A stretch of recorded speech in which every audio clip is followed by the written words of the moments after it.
bug for which they probably had years of work, it might have appreciably helped our countermeasures, how we go about understanding whether it could be asymptomatic or not. So this was critical.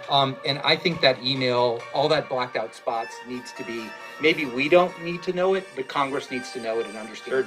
Sure do. Okay, finally, if I could, research that might expose the truth that this came from a lab, not getting blackballed from China. Is that right? I'm not sure that they didn't want to be involved in that kind of investigation.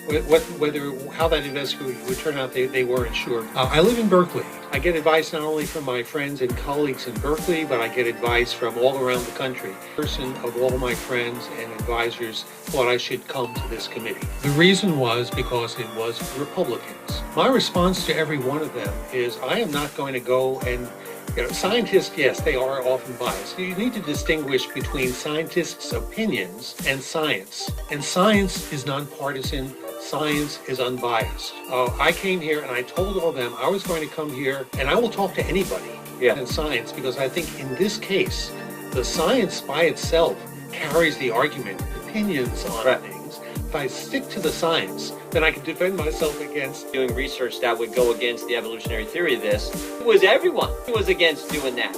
The media was against. If you did that, big tech went against. Everyone went against the people who were actually, as it turns out, focusing on the truth. That is a scary thing for our country. And it goes right to your point. That's about opinions and politics, not about science. My point that I made in my opening statement was, and Dr. Fauci, I believe, based on what I showed you all, I believe knew that from the get-go and was misleading the American people. He showed up everywhere for a year and a half, so you couldn't go a day.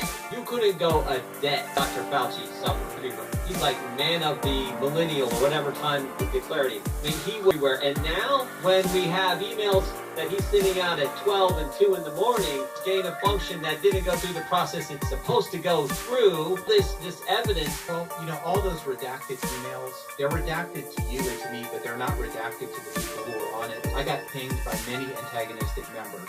100% of the time, I answered questions. I came to everything because I thought it was my duty as to be open and transparent and provide that type of honesty, transparency, and trust. Regulation of gain-of-function research cannot be left to scientists alone, many of whom have serious conflicts of interest. I think that is obvious. In the 4 emails I showed that took place in a 13-hour time span, I think that is clear just from those 4 emails, the conflicts of interest. But I wanted to give you a little chance to expound on that and see if you could. So I just thought it needed to be said. I have the highest respect for scientists and physicians, for people who have developed so many things that are saving lives and curing disease. But scientists are like everybody else. They're people. They have conflicts of interest that are white coats of self-righteousness.